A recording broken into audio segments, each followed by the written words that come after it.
Bueno, siguiendo nuevamente con el conversatorio en materia penal, laboral y civil por parte de la firma de MDH y ARG Abogados, damos la bienvenida nuevamente a este conversatorio, hoy en materia penal y contando con los países de Perú, Ecuador y Colombia. Paso entonces a presentar nuestro ilustre panel, conformado entonces por el doctor Henry Villasís Londoño, de Ecuador, abogado de la Universidad de Alfaro de Manabí, ex fiscal del distrito de Manabí, especialista en Derecho Procesal, magíster en Derecho Constitucional y docente universitario de la Universidad San Gregorio de Porto Viejo. El doctor Vladimir Paucar Torres, de Perú, abogado de la Universidad Nacional de Trujillo, magíster en Derecho Penal y Procesal Penal, es fiscal del Distrito Fiscal de Ancash, es decano del Colegio de Abogados de Ancash, docente universitario, escritor y conferencista. Por otro lado, tenemos al doctor Jorge Luis Tapias, de Colombia, abogado de la Universidad Autónoma Latinoamericana, especialista en responsabilidad civil extracontractual del Estado, magíster en Educación y Desarrollo Humano, es juez en materia penal de Medellín y el municipio de Bello, es decano de la Facultad de Derecho de la Universidad Autónoma y docente en materia penal por más de 20 años. Les agradezco a todos, doctores, haber aceptado esta invitación. Y la pregunta entonces para el día de hoy sería que hace poco el Poder Legislativo abordó el tema de la cadena perpetua para los delitos sexuales con menores de edad. Si en su país existe o se ha propuesto la cadena perpetua en esta clase de delitos, ¿y qué opinión le merece a ustedes este asunto? Iniciaríamos entonces con el doctor Villasís. Buenas tardes a todos, gracias por esta invitación para este conversatorio.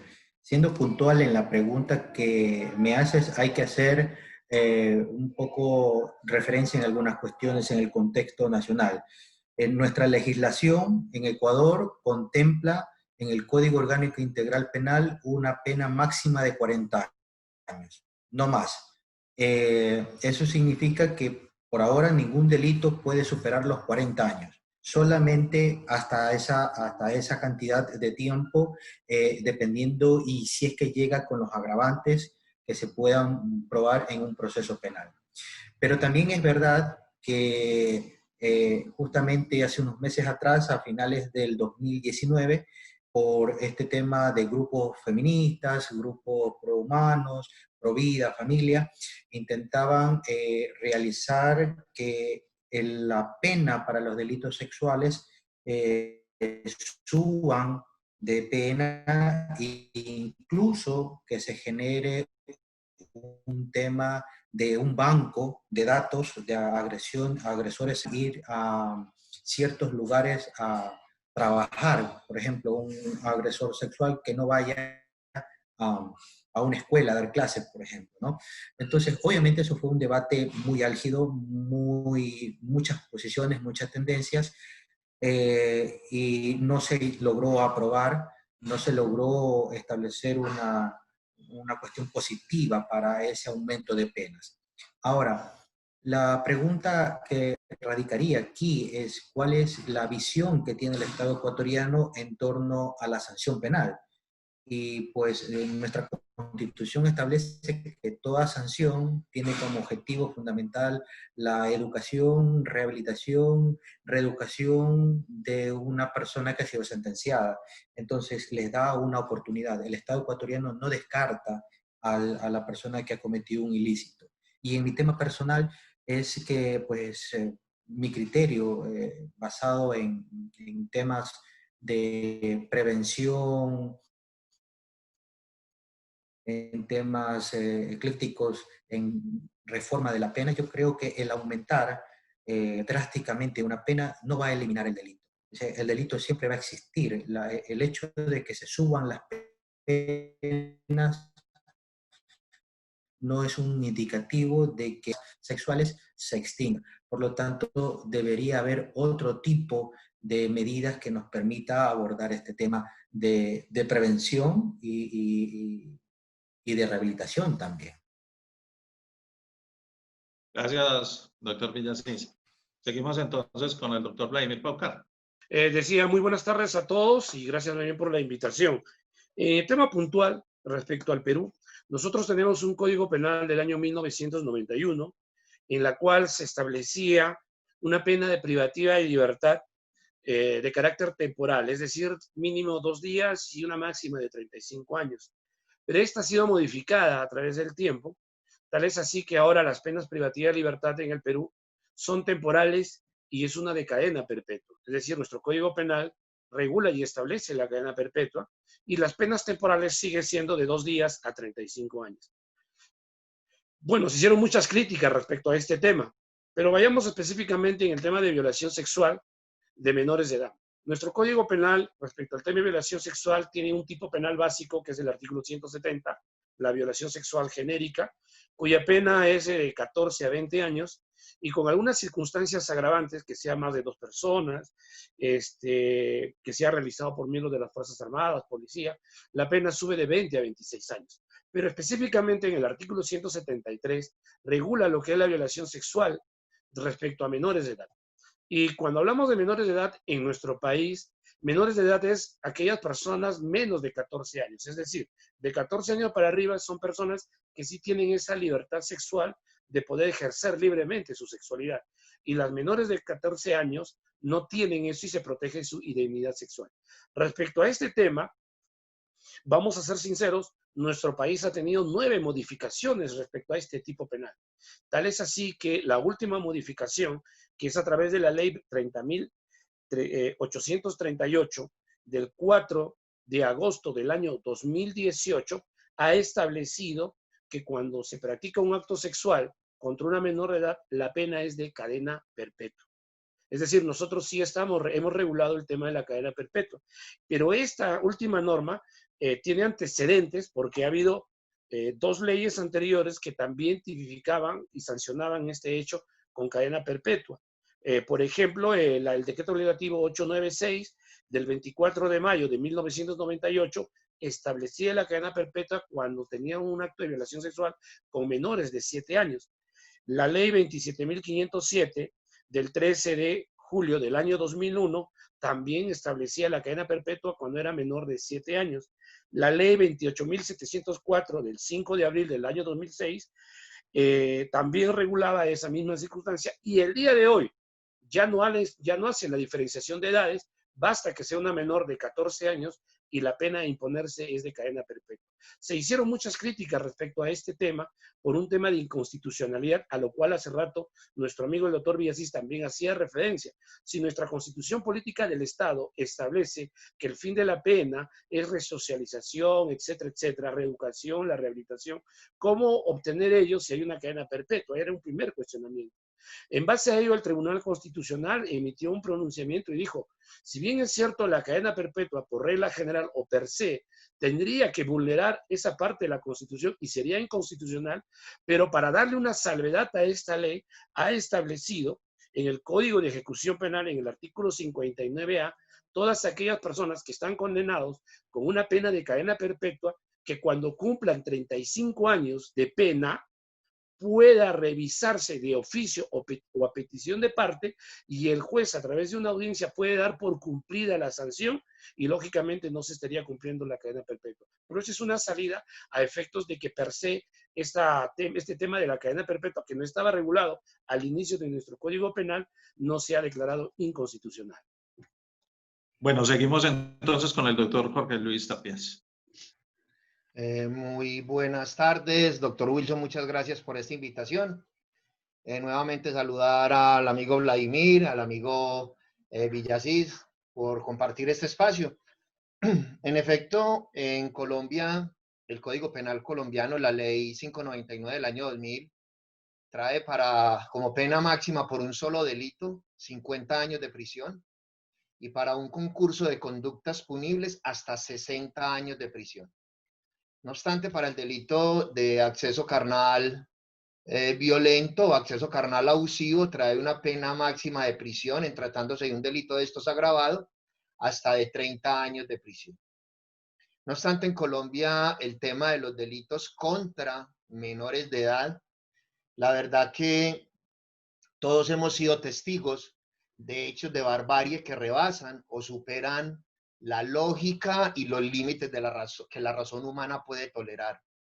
Los accesos carnales, los actos sexuales abusivos, las violaciones, los homicidios, los secuestros, las desapariciones forzadas, los desplazamientos forzados en los cuales son víctimas menores de edad, incluso bebés, desbordan lo imaginable en Colombia. Conductas delictivas que despiertan en la sociedad colombiana no solo sentimientos de impotencia, sino también que despiertan intereses adversos a la razón. Esos sentimientos son los que reclaman hoy del Congreso de la República la necesidad, coyuntural o no, quierase o no, reclaman del Congreso de la República la necesidad de legislar sobre este tipo de penas.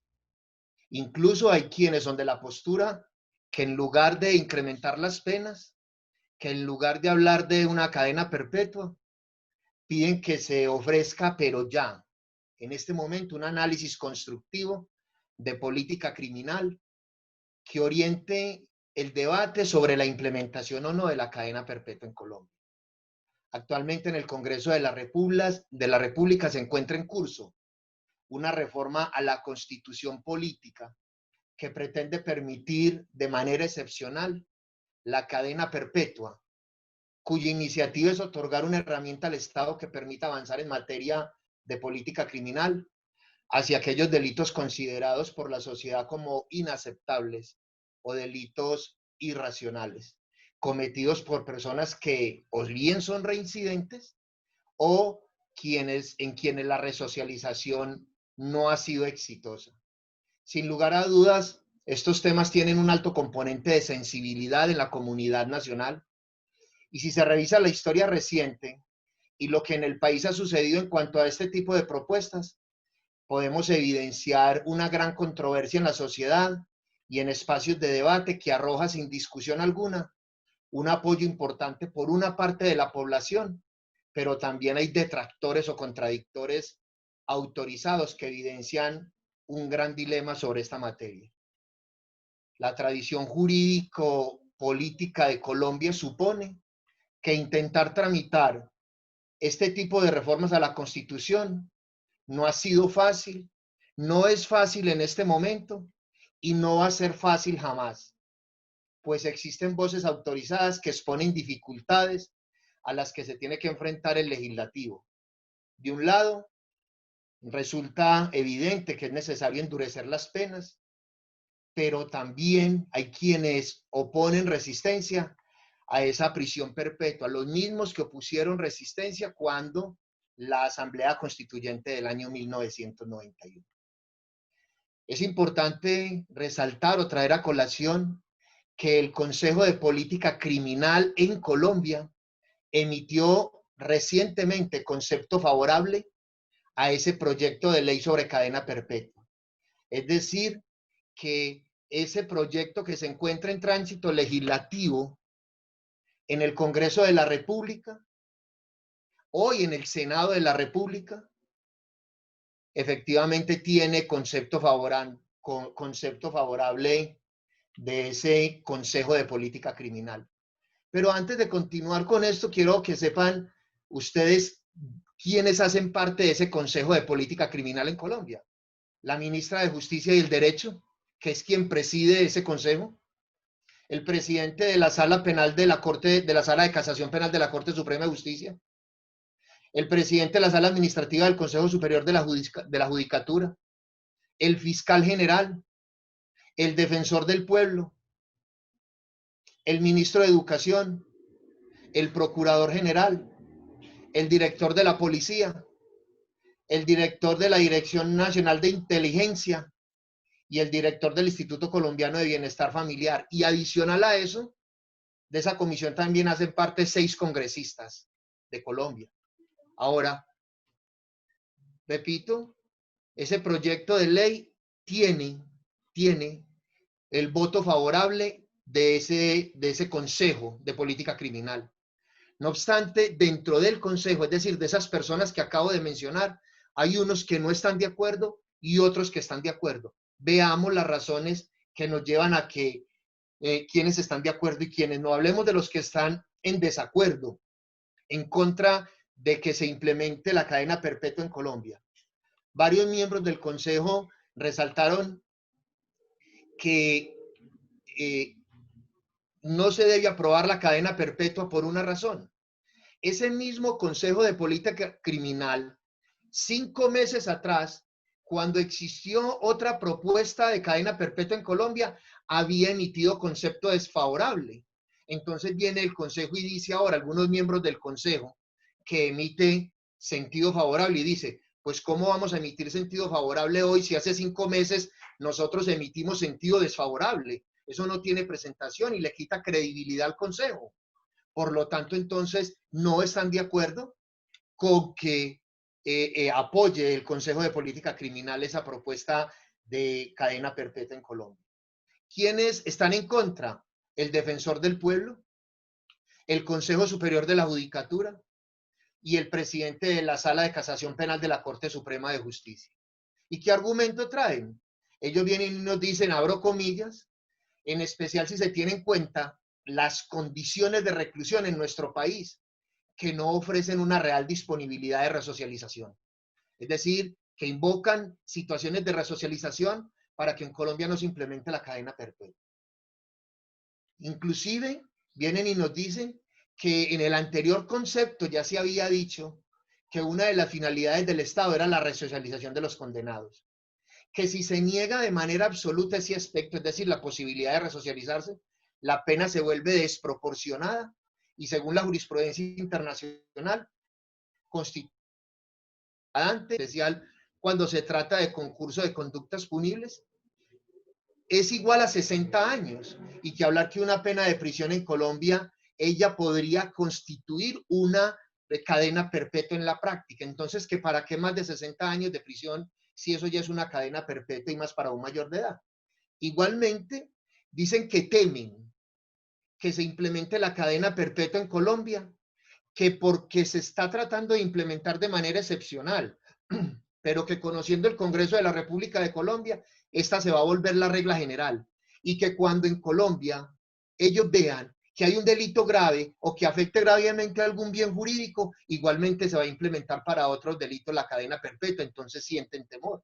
Igualmente siente temor, estas personas dicen que en Colombia con mucha frecuencia se echa mano de lo que conocemos como error judicial y que el error judicial son aquellas sentencias equivocadas que hace que el Estado responda y que si se emiten sentencias con una cadena perpetua, imponiéndole a una persona una cadena perpetua, entonces que esto va en contra de las personas que pudieran ser inocentes.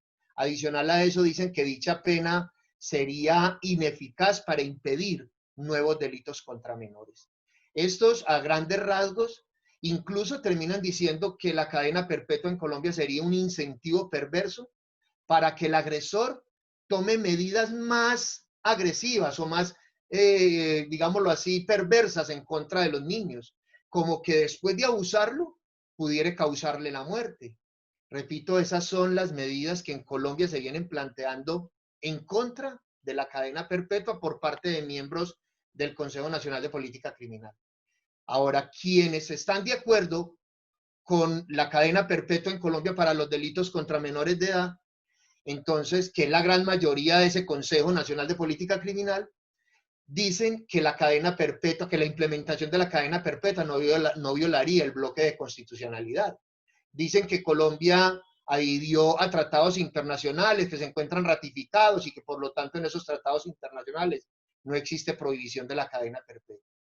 La Fiscalía General de la Nación dijo que la cadena perpetua sí podría ser un mecanismo efectivo para la protección de los menores y que no puede calificarse como de populismo punitivo todo aumento de penas. Y dice, no puede perderse de vista que la cadena perpetua debe ser solo una parte de una serie de políticas tendientes a proteger a los niños.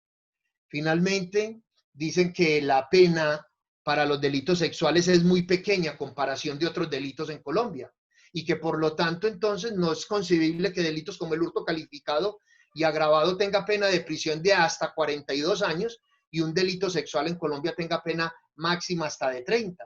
Entonces que sí se puede implementar la cadena perpetua.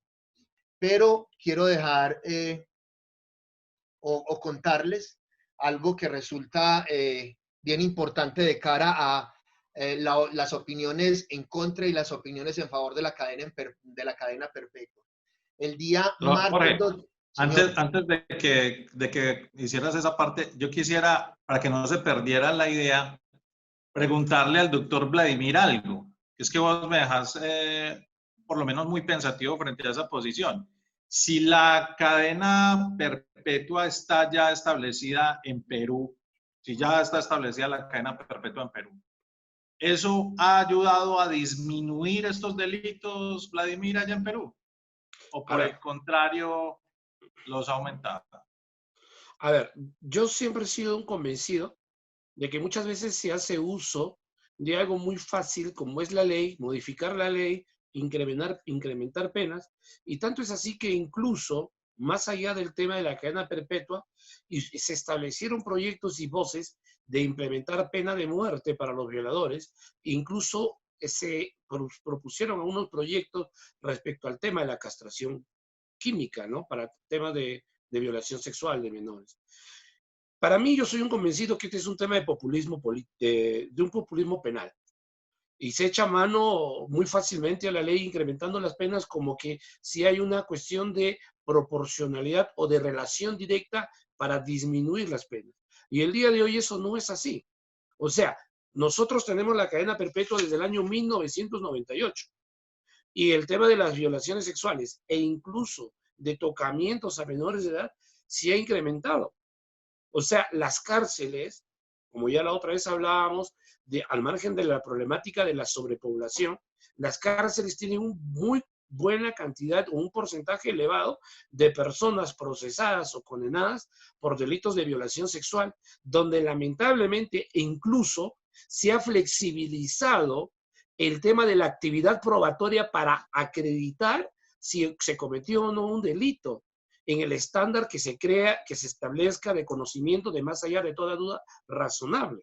Entonces ahí viene un tema de peligrosismo.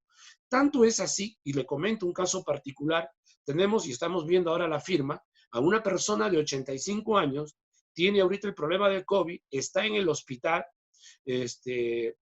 se le ha, casi el 80% del pulmón se ha necrosiado, ya tiene que vivir dependiendo del balón de oxígeno y tiene unos drenajes, tanto es así que le falta cumplir la pena. Entonces la figura es cómo lograr nuevamente, si es que en nuestro país, incluso para temas de violación sexual, están prohibidos cualquier tipo de beneficio penitenciario.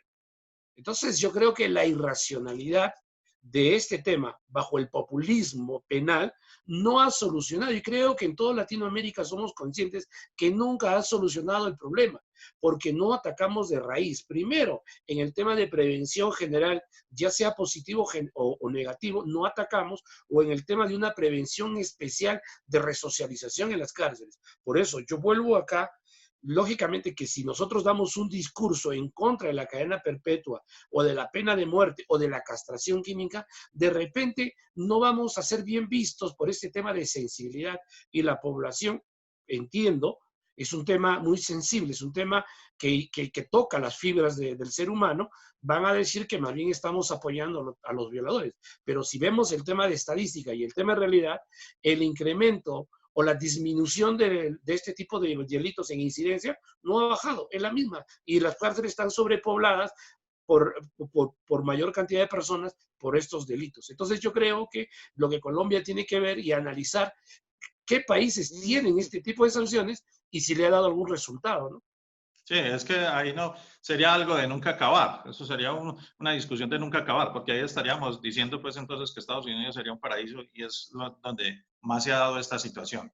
Para terminar, quiero hacerles una pregunta breve, muy concreta, espero que sean también breves y concretos en su respuesta, frente a lo siguiente. ¿Cómo ha sido, y voy empezando por el doctor Villasís, cómo ha sido la situación para los abogados litigantes en su país con esta situación de la pandemia, del COVID-19? Bien, antes que nada, regálame un minuto porque fui demasiado corto en el tema de la explicación dado a lo que los panelistas se han desplayado en el sentido de las agresiones sexuales. Acá en el Ecuador tenemos tipos penales que se consideran agresiones sexuales desde la violación hasta el abuso sexual, y cada una de ellas tiene un margen de sanción de 5 a 7 años y va subiendo de 19 a 21, en caso de violación y violación con muerte de 21 a 26 años. Es decir, gradualmente a ese tipo penal con esa sanción le puedes ir aumentando la pena hasta llegar a los 40, de acuerdo a las agravantes que puedan existir y que vayan configurando el tipo penal. Otra de las cuestiones, acá también es un tema muy sensible, y se ha hablado, y como lo decía, el tema se ha tratado incluso por castración química, incluso por cadena perpetua, pero entramos, y concuerdo con Vladimir en el sentido de que entramos a un camino pantanoso en donde pues el aumento de las penas solamente generaría una sanción para aquella persona que comete el delito, pero no sería preventivo. Recuerden que el Código Penal y las normas penales que se diseñan o que diseñan los países son justamente de prevención, es decir, yo las pongo ahí para que no las cometas, pero resulta que el ser humano la termina cometiendo. Entonces, el sentido de prevención, la amenaza de una sanción mayor, no disuade al delincuente.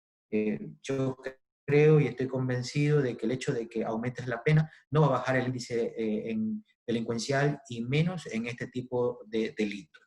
Ahora, concentrándome en la pregunta que me has hecho en tema del ejercicio profesional para los abogados por esta pandemia, ha sido muy difícil, creo, como en la mayoría de las profesiones.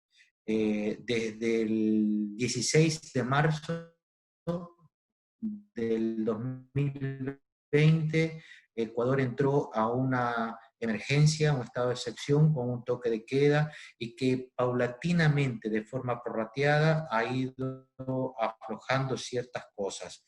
Es decir, antes no teníamos, en las primeras semanas no podía salir, después fueron concediendo un día para que cada quien vaya saliendo para abastecerse de víveres, y después fueron ampliando porque se dieron cuenta de que el abastecimiento en temas de comida, en los mercados, en los supermercados, era necesario.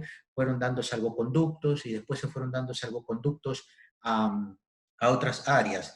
E incluso el tema de administración de justicia en el Ecuador, para los casos específicos de delitos flagrantes, de delitos cometidos por menores, cuestiones de alimentos, siempre funcionó. Funcionó, por ejemplo, si una persona cometía un delito, un asesinato, era llevado a una audiencia de formulación de cargos, se decidía si su detención era legal, y si se formulaba cargo y se pedía orden de prisión, y ahí se suspendía el tema de la investigación hasta que se vuelva a restablecer los términos y los plazos. Es decir, la administración acá de justicia ha seguido elaborando por estadios pequeños de acuerdo a materias. Recién esta semana, el 1 de junio, 2 de junio, 1 y 2 de junio, se nos ha dado autorización ya a todos los abogados a que con la sola credencial comencemos a ejercer nuestra labor. Es decir, ya no hay impedimento para que un abogado pueda acercarse a su cliente, de pronto a la cárcel a ver cómo, a entrevistarse, a hacer las gestiones de abogado. Recién ahora, eso quiere decir que nosotros acá hemos estado muy, por tema de emergencia y por tema de contagios que son muy elevados, como ustedes pueden ver en las noticias, ha estado muy restringido. Y eso obviamente ha marcado un grave problema para aquellos abogados que no son funcionarios públicos, porque eso también hay que ver. Hay muchos abogados que viven de la gestión diaria que realizan por su trabajo de ser abogado, y no devengan un sueldo de una institución. Entonces, el hogar de muchos de estos abogados que se dedican al libre ejercicio ha sido un golpe terrible, tremendo, y que recién ahora, imagínate, recién ahora tenemos casi 4 días que intentamos realizar nuestra labor como abogados y aún así no se garantiza nada porque los términos y los plazos para las diferentes etapas procesales, para las apelaciones, para las diversas cosas que se puede hacer en el ámbito jurídico, todavía están suspendidos. Y la Corte, recién el día de ayer, emitió un decreto, un comunicado, en donde va señalando que en el transcurso del mes de junio, de este junio del 2020, va a ir abriéndose paulatinamente sectores como, por ejemplo, ya los tribunales penales, ya los juzgados, después los juzgados civiles, después los contenciosos administrativos, después las cuestiones laborales. Es decir, hay un cronograma en el Ecuador paulatino durante todo este mes de junio para que toda la administración de justicia comience a laborar, y eso obviamente va a generar que el abogado pues tenga también trabajo e ingresos en esta situación que padece pues todo el mundo. Muchas gracias, doctor Villasís. Vladimir, si sos tan amable, brevemente me decís esa situación también en tu país, ¿cómo está? Sí, bueno, yo creo que la realidad es similar, creo que en toda Latinoamérica. Nosotros del 16 de marzo también estamos en cuarentena. Se ha decretado hasta el día 30 de junio de este año. Posiblemente se amplíe. Pero también hay una realidad, y la realidad es que al margen de esta pandemia y del coronavirus, la realidad es el sistema económico y el sistema social, que también se vuelve incontenible. Bajo esa lógica, el gobierno ya desde hace 15 días atrás ha establecido un cronograma de reactivación de actividades. Tanto es así que casi la mayoría de las actividades que van a tener que ingresar nuevamente están estableciendo protocolos de atención. Ya tenemos los restaurantes que están atendiendo a través de delivery con ciertos protocolos, y otros comercios más. Esa es una primera etapa. Se está también ya permitiendo las labores de los estudios jurídicos. En esta primera etapa, por ejemplo, los notarios han ingresado, se está implementando.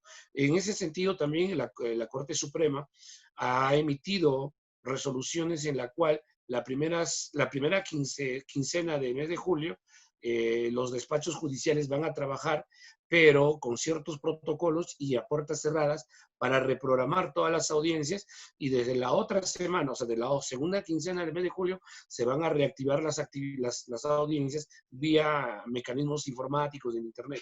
Pero sin embargo, no dejar de mencionar que respecto a temas de flagrancia, como hace rato lo mencionaba el doctor Villasís, ha seguido funcionando el Poder Judicial, pero a través de videoconferencias o sistema informático, ¿no? Listo.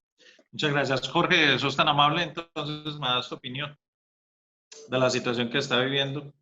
En efecto, igual en Colombia también, desde el día 16 de marzo, en diferentes ciudades comenzó a implementarse las situaciones de contingencia, las dificultades y el encierro, los toques de queda. En algunas ciudades, en Medellín concretamente, comenzó el 16 de marzo y luego a nivel nacional fue a partir del 24 de marzo. Pero la verdad, y eso hay que decirlo, la realidad de el ejercicio de la profesión de los abogados en Colombia, o por lo menos en esta ciudad, ha sido una situación demasiado grave, demasiado compleja, demasiado difícil. Ha generado índices incalculables no solamente para los abogados, también incluso para algunas otras profesiones, los contadores, los ingenieros, etcétera, etcétera.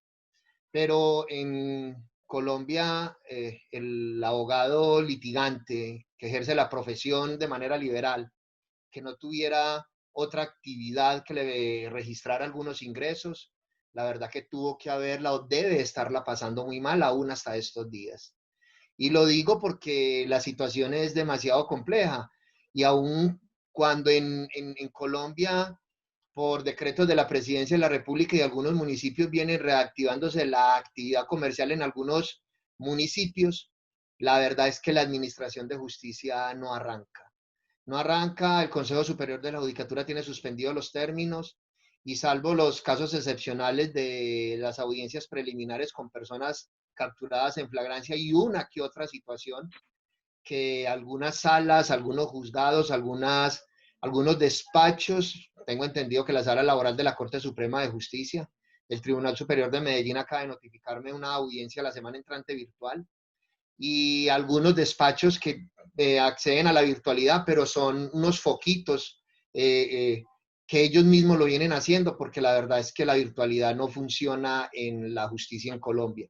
Y lo otro que es preocupante es que aunque dicen que los despachos están trabajando desde la casa, uno no ve que progresen las situaciones, que porque es que se llevan los expedientes para la casa, expidieron directrices de cómo entrar por expedientes, pero uno ve que los procesos de hace 3 meses siguen en el mismo estado de hace 3 meses y que la justicia en Colombia venía sumamente congestionada y que la situación que viene va a ser aún más preocupante porque la congestión que se avisora va a ser de unos índices tan altos que creo que pues van a morir los despachos judiciales y nosotros vamos a necesitar también estar pendientes de cada uno de nuestros procesos y seguramente la reprogramación de las audiencias que cuando se reactiven los términos van a ser audiencias para el 2021, 2022, quién sabe cuándo, con todo el cúmulo de audiencias que se perdieron ahora. Entonces la situación es muy grave y la verdad es que esperanzados de que vengan tiempos mejores porque creo que la pasaron mal muchísimas personas. Muchas gracias, doctor Wilson. Muchas gracias. Muchas gracias, doctor Jorge. Bueno, antes que nada, antes de terminar la sesión, quisiera de todas maneras agradecerles nuevamente a ustedes por el tiempo que sacaron de sus actividades profesionales para, lógicamente, compartir con nosotros este momento. Les agradezco de corazón tanto al doctor Villasís, al doctor Vladimir Paucar, al doctor Jorge Tapias, específicamente Ecuador, Perú y Colombia, respectivamente, por estar con nosotros en este día y aportar esos pensamientos. Les agradezco de antemano. Hasta una próxima ocasión. Muchas gracias, doctor. Muchas gracias. Muchas gracias. Luego, gracias.